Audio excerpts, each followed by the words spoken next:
Du médecin que vous êtes, parce que vous êtes aussi vous êtes médecin spécialisé en diagnostic du cancer à la base, Voilà. mais vous vous êtes orienté aussi vers la recherche en apithérapie Voilà. depuis près de 35 ans. 34 ans, depuis Oui. 1982. Voilà. Qu'est-ce qui vous a motivé justement à aller vers ce produit naturel qu'on aime tous, qui est doux dans le palais, mais... On est des musulmans. Oui.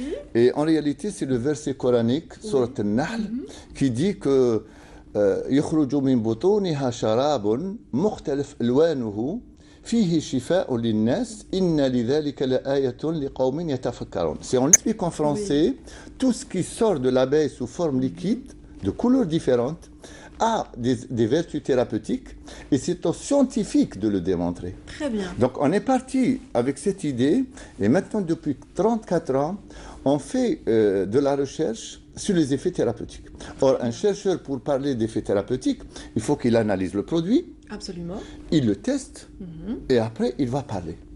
Alors, Donc, oui. on a fait... Aujourd'hui, on est à l'étape d'en parler. Voilà. Donc, si vous voulez, on classe les miels. Moi, je ne les classe pas comme les autres. Très bien. Je les classe en fonction de critères scientifiques. Très bien. Le taux d'humidité, Oui.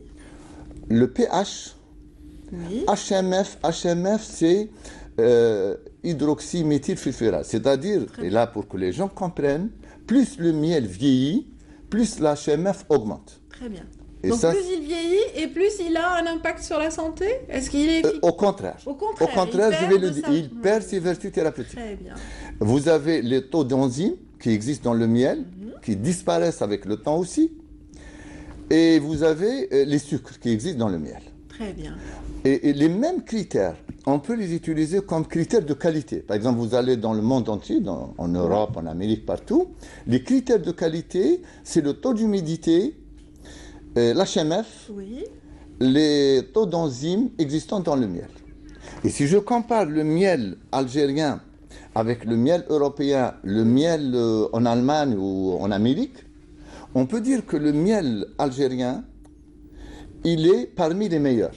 Pourquoi? Parce qu'on a un taux d'humidité le plus bas, un taux d'enzymes le plus élevé, parce que le rendement chez nous, il est faible, donc la dilution des enzymes est moins, donc le taux d'enzymes est élevé chez nous, et l'HMF, c'est la dégradation des fructoses. Et c'est une substance toxique pour l'organisme. Oui. Donc si on prend au début, on a 0 mg kilo. Très bien. Et plus le miel vieillit, plus ce taux va augmenter. Si vous prenez par exemple en Algérie un miel de 3 ans, vous allez trouver peut-être le taux d'HMF qui va dépasser les 80 mg kilo, impropre à la consommation même. D'accord. Alors sur le plan thérapeutique, normalement, Justement, parce que... voilà, on va passer au... Tout à l'heure, vous parliez de miel. Il n'y a pas que le miel, c'est-à-dire qu'en fait, surtout, on parle de produits de la ruche. Voilà, en fait, justement, et de je leur vais impact revenir là-dessus. Par exemple, si je prends un miel, je vais le considérer, est-ce que c'est un médicament ou est-ce que c'est un aliment? C'est une question qui revient toujours. Absolument. Pour dire... Et puis, monsieur Monsieur Hor, voilà. Donc, authentique, pas premièrement, il n'y a aucune astuce pour savoir si c'est un miel vrai ou faux. Très bien. Trafiqué. Aucun. Donc, l'astuce Non. Il faut que ça soit le laboratoire. Qui coupe pas et tout ça.